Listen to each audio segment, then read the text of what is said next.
Thank you for joining me today. We're going to work on a Valentine's card today. Let's get things started by adding some sprays to some watercolor paper. I'm using blues today. I'm kind of wanting to break away from the traditional pinks and reds, so I'm going with some of my favorite teals and blues for this layout. As always, links and a list of supplies will be included in the description box below.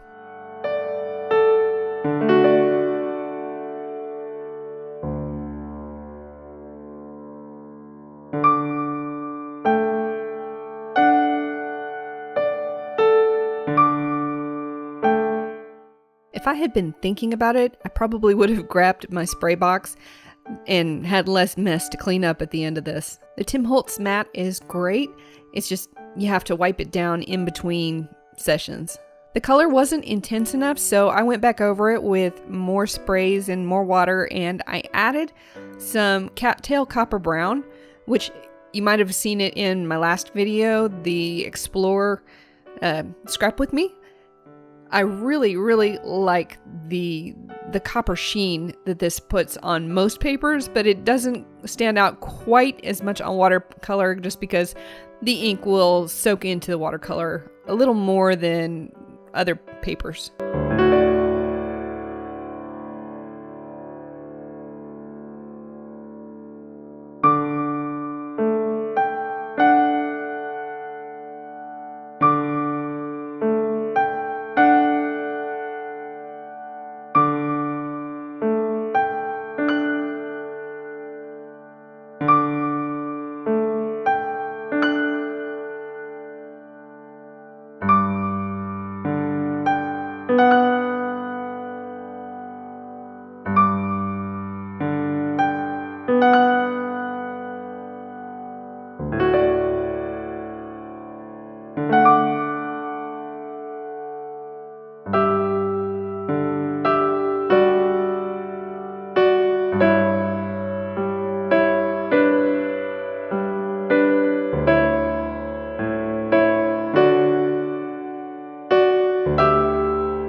The next step is to trim the background down to 4.5 by 5.5. And the way I'm trimming this here, I'm actually trimming it by deducting or determining how much I need to cut off.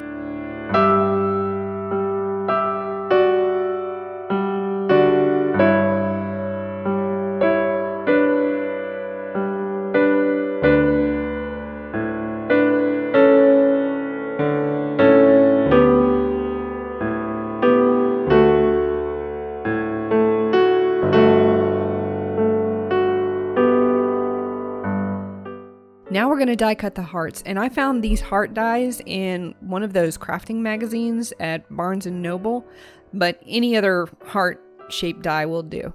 This is going to be the top layer of the heart.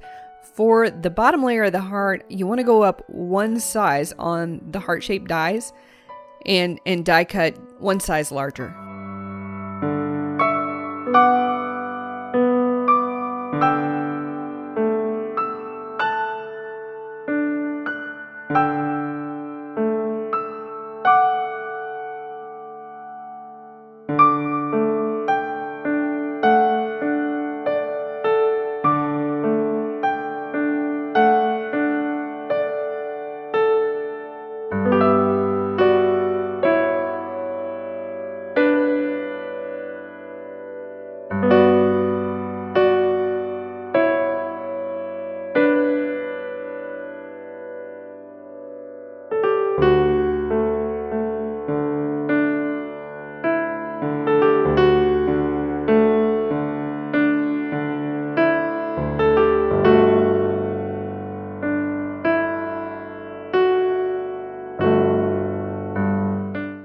Next up, you're going to layer the hearts on the background, and you're going to try to keep track of where the smaller hearts came from, and then reposition them kind of back in that same spot, except on top of the bottom layered heart.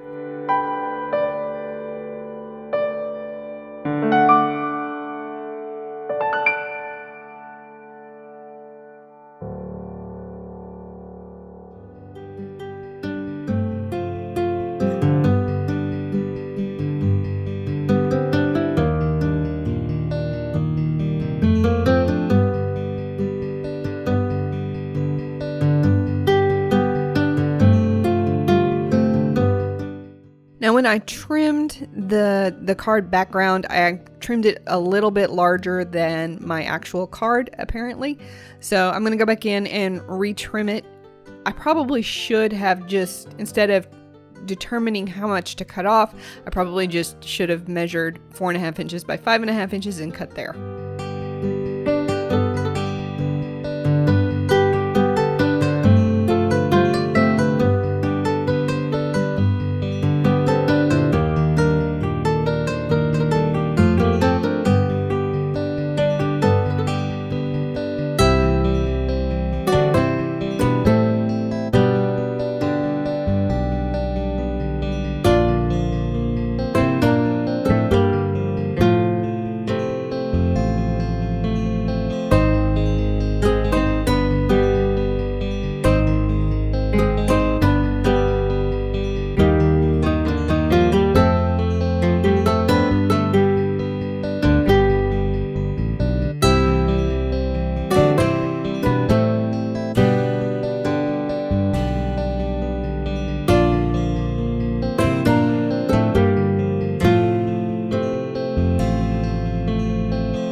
Next up, we're going to add some love. And I kind of wish I had a scripty die that said love, but I don't, so I had to make do. I also kind of wish I had some rose gold embossing powder, because I think that would have looked really, really cool with the cattail copper brown, or even some copper embossing powder. But I have silver and I have an embossing pen, and I decided to be brave and freehand the word love, and I think it worked out pretty good.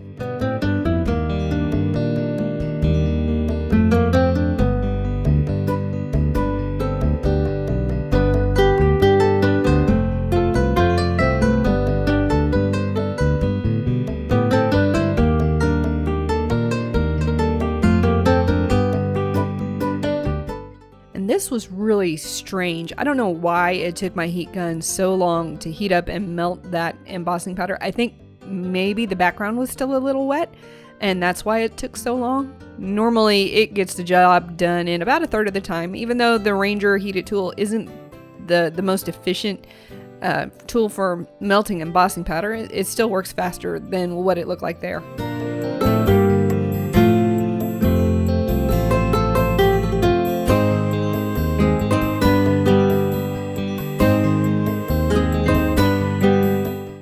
Our final touch will be to add enamel drops, and then our card will be done. Thank you guys for watching, and if you enjoyed this video, don't forget to hit the like button. If you'd like to see more videos like this, go ahead and hit that subscribe button. And if you'd like to know more about this card, go ahead and check out the link in the description box below.